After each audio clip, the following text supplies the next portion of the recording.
سب سے بڑا صبر جو ہم نے دیکھا ہے وہ سیدہ زینب رضی اللہ تعالیٰ عنہا کا.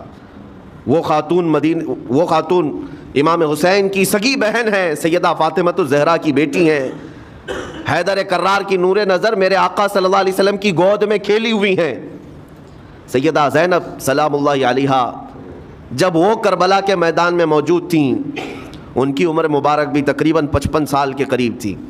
55 سال کی اگر خاتون میدان میں یہ تمام خونی مناظر دیکھ رہی ہو، ہماری عورتوں کو آپ جانتے ہیں کہ ایک چھوٹی سی مصیبت پر واویلا مچاتی ہیں، اور سیدہ زینب وہ ہیں جن کے خود سگے شہزادے اون اور محمد ان کی آنکھوں کے سامنے مارے گئے تھے اور ٹکڑے کیے گئے تھے.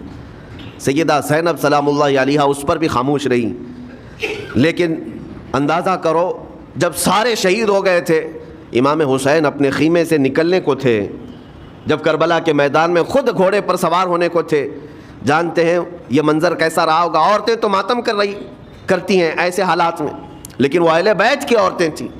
سیدہ زینب خود کھڑی ہوئیں اور اپنے خیمے میں امام حسین کو لے گئیں. ایک صندوق تھا پرانا، اس کو کھول کر کے اس میں سے ایک جبہ نکالا اور کہا میری ماں نے مجھے یہ وصیت کی تھی کہ جب حسین میدان میں اترنے کی اس کی باری آئے تو اس دن ہو سکتا ہے وہ مجھے یاد کرے. زینب اگر تو اس دن باقی رہے، تو اس دن زندہ رہے، تو اپنے ہاتھوں سے یہ حسین کو جبہ پہنانا.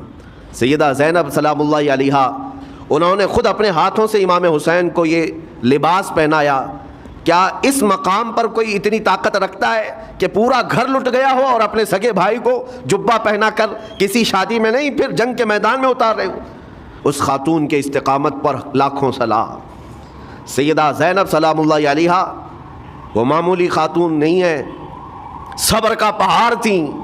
میں آپ کو بتاؤں، مصیبت کے وقت ایک بار کسی کا قتل ہو جائے تو وہ ایک موت ہے، لیکن یہاں پر کربلا کے میدان میں سیدہ زینب جتنی موتیں دیکھ رہی تھی، ہر موت پر ایک موت کی تکلیف ہے، ہر موت پر ایک موت کی تکلیف. لیکن وہ صابرہ و شاکرہ رہیں. پوری تاریخ میں ڈھونڈ کر کے آپ نکالیں، کہیں پر بھی سیدہ زینب نے نہ اپنے بال نوچے، نہ کپڑے پھاڑے، نہ چہرے پر ہاتھ مارا، بلکہ ایسا صبر کا دامن پکڑی رہیں کہ پوری زندگی بھر انہوں نے صبر کی تلقین کی تمام خواتین کو.